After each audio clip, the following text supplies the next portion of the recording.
ውድ የአሃዱ ቤተሰቦች ኢትዮጵያ የአፍሪካውያን መሰባሰቢያ ብሎም መዲናቸው ሆና ከረጅም ዓመታት ጀምሮ እያገለገለች ትገኛለች። ኢትዮጵያ ለአፍሪካውያን ለምን ማዕከላቸው ሆነች? ለምንስ ይወዷታል? ኢትዮጵያንና ቀሪዎቹን የአፍሪካ ሀገራት ያቆራኛቸው ዋናው ምክንያት ምንድነው ተብሎ ሊጠየቅ ይችላል። ታሪኩ ብዙ ነው፣ ግን ወደ ኋላ አያሌ ጉዳዮችን አንስተን ልናወጋበትም እንችላለን።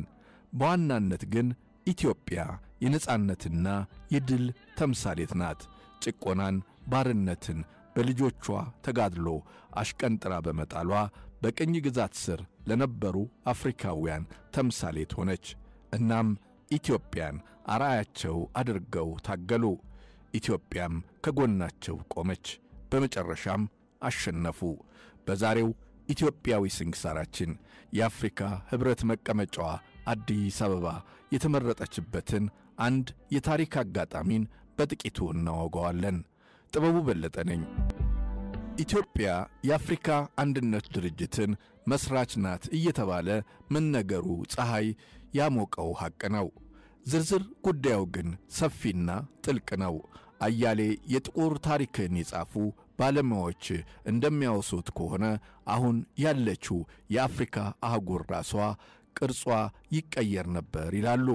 ምክንያቱም ከቅኝ ግዛት በኋላ የአፍሪካ ሀገራት ራሳቸው በሶስት ጎራ ተከፍለው ነበር። የወቅቱ የውጭ ጉዳይ ሚኒስትር ክቡር አቶ ከተማ ይፍሩ የማይቻለውን የቻሉ ያልታሰበውን ያሰቡ የአፍሪካን አንድነት እውን ያደረጉ ባለውለተኞች ሆነው በታሪክ ውስጥ ይጠቀሳሉ። በ2005 ዓመተ ምህረት የአፍሪካ አንድነት ድርጅት 50 ዓመታት ሞልቶት ነበር። ታዲያ በዚያ ወቅት ከአፍሪካ አንድነት ድርጅት ወደ አፍሪካ ህብረት የተቀየረበት ትልቅ በዓል ነበር። አዲሱ የህብረቱ ጽፈት ቤትም ተመርቆ የተከፈተበት ወቅት ነበር። በዚያን ጊዜ የአፍሪካን አንድነት ድርጅት ታሪክን የሚዘክረውን የጥናትና የምርምር መጽሔት ወይም ጆርናል በዋና አዘጋጅነት እንድሰራ ህብረቱ ጋብዞኝ ነበር።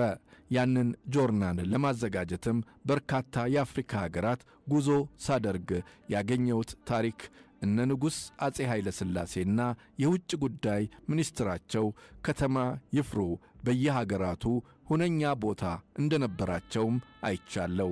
በተለይ በንጉሱ ስም በየሀገራቱ መንገድና አደባባዮች ተሰየመውላቸው ማየት የተለመደ ነው።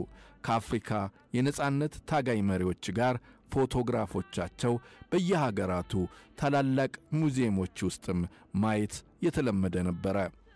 በናይሮቢ ኬንያ ከጆሞ ኬንያታ ጋር፣ በዳሬ ሰላም ታንዛኒያ ከጁሊየስ ነሬሬ ጋር፣ በሉሳካ ዛምቢያ ከኬነት ካውንዳ ጋርና ከሌሎች በርካታ መሪዎች በርካታ ሀገራት ውስጥ የግርማዊ ቀዳማዊ አፄ ኃይለ ሥላሴን ፎቶግራፎች አይቻለሁ።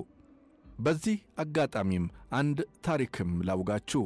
የአፍሪካ አንድነት ድርጅት በ1955 ዓመተ ምህረት ከመቋቋሙ በፊት ምን አይነት እንቅስቃሴ ነበር ብሎ መጠየቅም ተገቢ ነው። ከአፍሪካ አንድነት ድርጅት በፊት የተመሰረተው የአፍሪካ ኢኮኖሚክ ኮሚሽን ወይም ኢሲኤ ተብሎ የሚጠራው ነው። ይህ ኢሲኤ የሚገኘው ከስጢፋኖስ ቤተክርስቲያን ጎን ከኢዮቤልዩ ቤተመንግስት ፊት ለፊት ነው። ግዙፍ ነው። ተሰርቶ ስራውን የጀመረው በ1951 ዓመተ ምህረት ነው። ይህን ህንጻ ደግሞ ያሰራችው ሙሉ በሙሉ ወጪውን የሸፈነችው ኢትዮጵያ ነች። በዚያን ጊዜ 7 የአፍሪካ ሀገራት ብቻ ነበሩ ከቅኝ አገዛዝ ነፃ የወጡት። ቀሪዎቹን ነፃ ለማውጣት የገንዘብ ድጋፍ ያስፈልጋል፣ የኢኮኖሚ እርዳታ ለነፃ አውጪዎች ያስፈልጋል ተብሎ በኢትዮጵያ አማካኝነት የተቋቋመ ድርጅት ነው። ይህ ሐሳብ ነው እንግዲህ የአፍሪካን ሀገራት ከቅኝ ተገዥነት እንዲላቀቁ ያደረጋቸው።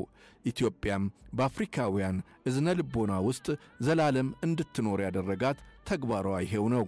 ስለዚህ የአፍሪካ ኢኮኖሚክ ኮሚሽን ወይም ኢሲኤ አመሰራረት ታሪኩን ያወጉኝ ዛሬ በሕይወት የሌሉት የኢትዮጵያ የሥነ ጽሑፍ አባት የሆኑት ደራሲው ዲፕሎማቱና አርበኛው ክቡር ሐዲስ ዓለማየሁ ነበሩ። በ1994 ዓመተምህረትና በ1995 ዓመተምህረት ቤታቸው ከስራቸው አልጠፋም ነበር።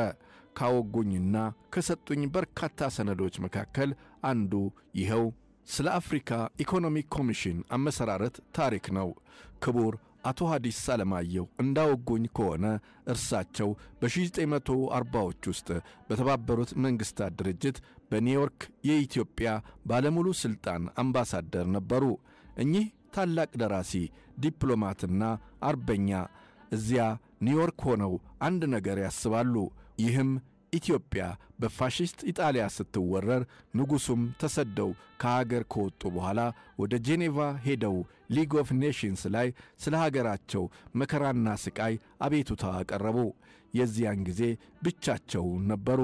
ከጎናቸው የሚደግፋቸው ሀገርና መሪም አልነበረም። እናም ያ ብቸኝነት ደራሲውን ዲፕሎማቱንና አርበኛውን ሐዲስ ዓለማየሁን ሁሌም ይቆጫቸው ነበረ። ይህን ብቸኝነት ለመቅረፍ ከድል በኋላ ኢትዮጵያ ሌሎች የአፍሪካ ሀገራት ለነጻነታቸው እየረዳች አጋሮችን ከጎኗ ማቆም አለባት ብለው ሐዲስ ዓለማየሁ አሰቡ። ይህንን ሐሳባቸውን ለጃንሆይ ላኩ። የአፍሪካን ኢኮኖሚክ ኮሚሽን አዲስ አበባ ላይ እናቋቁም አሉ። ጠቀሜታውንም ዘርዝረው ለጃንሆይ ገለጹላቸው። ንጉሱም ከብዙ ማሰላሰልና መገምገም በኋላ የደራሲ ሐዲስ ዓለማየሁን ፕሮጀክት ተቀብለው ያንን የመሰለ ግዙፍና እስከ ዛሬ ድረስ ታይቶ የማይጠገበውን የአፍሪካ ኢኮኖሚክ ኮሚሽንን ሕንፃ አስገንብተው አስመረቁ።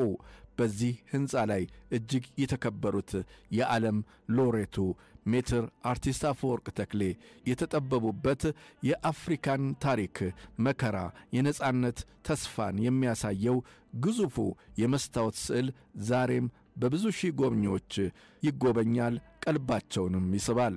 ታዲያ ገና 7 ሀገራት ብቻ ነፃ በወጡበት የተጋድሎ ዘመን ላይ ኢትዮጵያ የኢኮኖሚ ኮሚሽን አቋቁማ የአፍሪካን የነጻነት አርበኞችን እየረዳች ከባርነት ሰንሰለት በማላቀቅ አስተዋጽኦዋ በጥቁሮች ዘንድ ትልቅ ቦታ አላት። እንዲህ አይነት ብዙ ታሪኮች ናቸው የአፍሪካ ህብረት መቀመጫዋም አዲስ አበባ እንድትመረጥ ያደረጓት ታሪካዊቷ ኢትዮጵያ። ፈጣሪም ኢትዮጵያንና ሕዝቧን አብዝቶ ይጠብቅልን።